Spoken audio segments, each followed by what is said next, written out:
Good morning everybody, and today I'm going to be doing another video from RC Adventurer myself. I'm going to be covering a couple of subjects, but the main thing is I will be doing an unboxing of the parts that I have received from ATs.com. First time I've ever ordered from them. It was pretty straightforward, to be honest, and I think I ordered the parts about a week ago, so from wherever they have been dispatched from to the UK, not bad going at all, I don't think. So before I do anything else, let me do a shameless plug for my wheel weights. I will say that these are the original ones. These are not the ones that someone else seems to have copied. These are made of brass, they are CNC machined, and they add 100 grams of weight to your FTX Mini 2 or CR18, I believe, use the same wheels. So if anybody knows any different, please put something in the comments below. And if you like my videos, please like and subscribe. It's nice to get more subscribers each day. So I won't go on too much, but you get a set of 4 for 20 UK pounds plus shipping. I can ship all over the world. Okay, let's move on. This is my model. I will go over a few bits with that at the end, just to sort of show what the upgrades I'm going to be doing are. But here we are. So, simple box. I don't think anybody needs any instructions on that. Lots of lovely bubble wrap inside. So let's drag it all out. I did a little bit of an order, as I said. Just wanted a couple of upgrade bits, just for sort of pimping it and for a little bit of reliability. So, nicely wrapped. Nice bit of bubble wrap. Like I say, it's come halfway around the world, and fingers crossed it's all intact. Whoa, look. So first thing I ordered was, I've ordered myself a brand new shell. I don't expect to damage the other one by any means, but it's nice to turn up to the track with your own sort of design and body style. So Land Rover Defender, as you can see, there's the part number if anybody wants to order one. It comes with a cage. It's got a spare wheel on the back as well, which is quite handy. So that means that I've got 2 spare rims now, which I can utilise when making my wheel weights. So that's pretty cool. Yeah, so pretty straightforward. I'm looking forward to painting that, and what I'll do a little video of me painting it, and what it looks like at the end. If you've got any ideas for designs, give me a shout. Put something in the comments below. I've got a little idea in mind, something very traditional for Land Rovers, but see how that goes. Okay, what we got? Oh, the bag of bits. I know it's not Christmas for another couple of weeks, but it's Christmas for me, so there we go.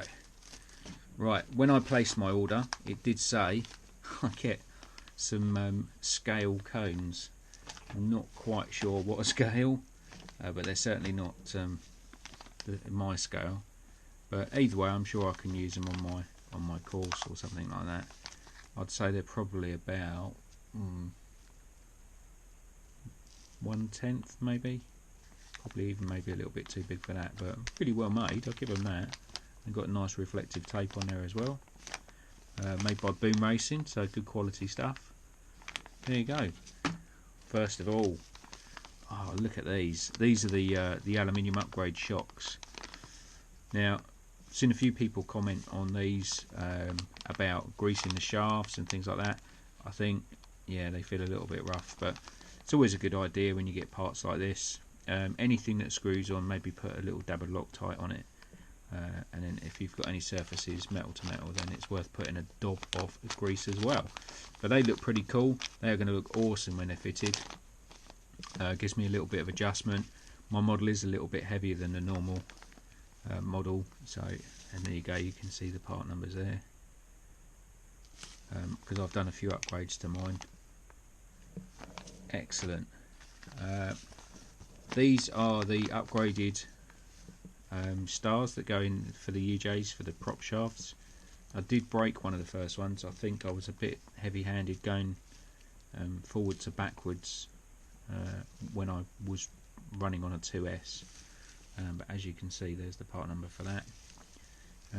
these are not very easily available in the UK, so I don't know how these models are going to take off, but I'm almost tempted to buy some stock of different items and keep it and then distribute it throughout the UK because there's a shortage of supplies. But again, if you've got any ideas, put in your comments below.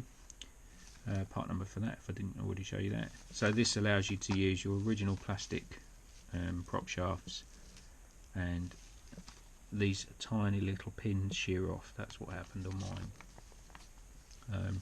It's a good idea to have a bit of plastic in the drivetrain, to be honest, because if you do get jammed up, it's better that you rip something easily replaced like a prop shaft than tearing your gear train out. So cool. I'm going to look forward to fitting those to my soon to be spare prop shafts. And last but not least, here we have the steel prop shafts. They look nice. They are a nice little upgrade.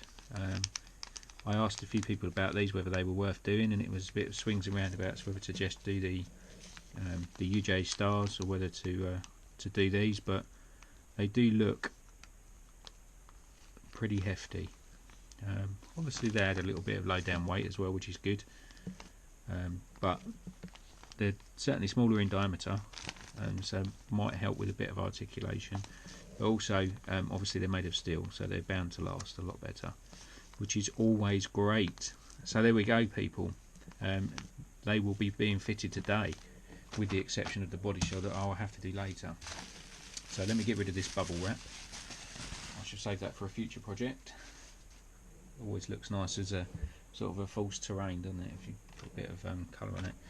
And yeah, here's my FTX. So I'll just do a quick sort of twirl round for you, just so you can see from different angles. Nothing too exciting, but starting at the top, what I've done is, if you look at your cage on your one, I expect it points up here somewhere. So what I did, I took the cage off and I've cut it down about 3mm here, just to bring the front of the cage down, just so it fits a bit better upon the top of the body shell, because I thought it looked a bit daft, if I'm honest.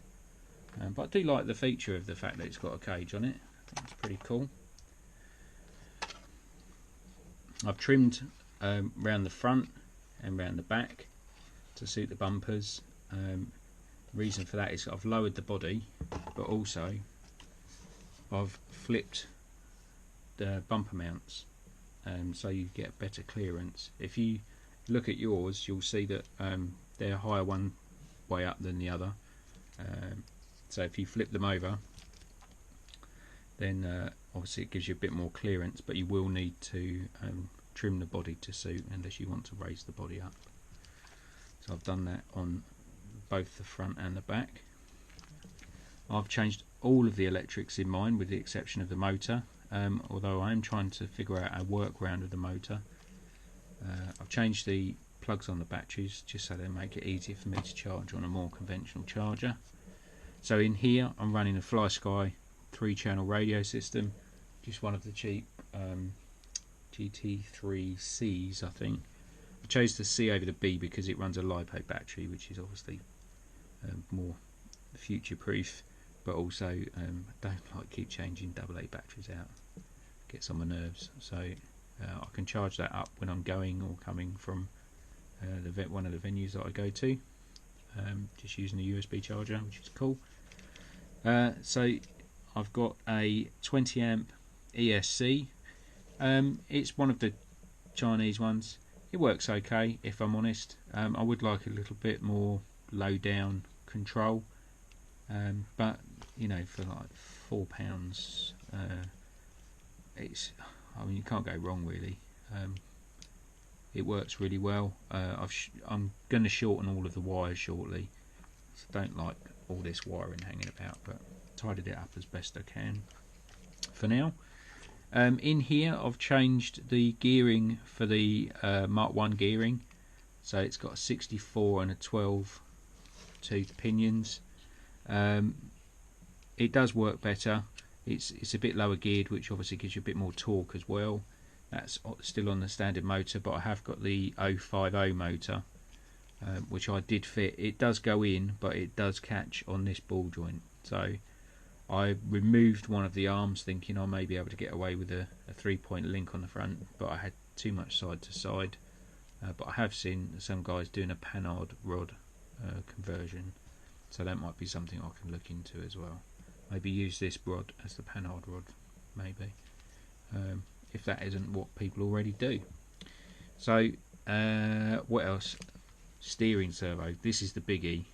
A lot of people said you won't get that servo in there. Well, I just see that as a bit of a challenge. So as you can see, it's in there. The servo horn is a cigarette paper away from the front bumper, but it's not touching, so that's the main thing. What I had to do was the original servo mount, which is in here. If you imagine the vehicle, the model being like this, if you slice halfway through the mount like that, just use one of these very fine modelling saws, it makes light work of it, and then you can just trim the bottom 2 tabs off of the servo and it will just about go in.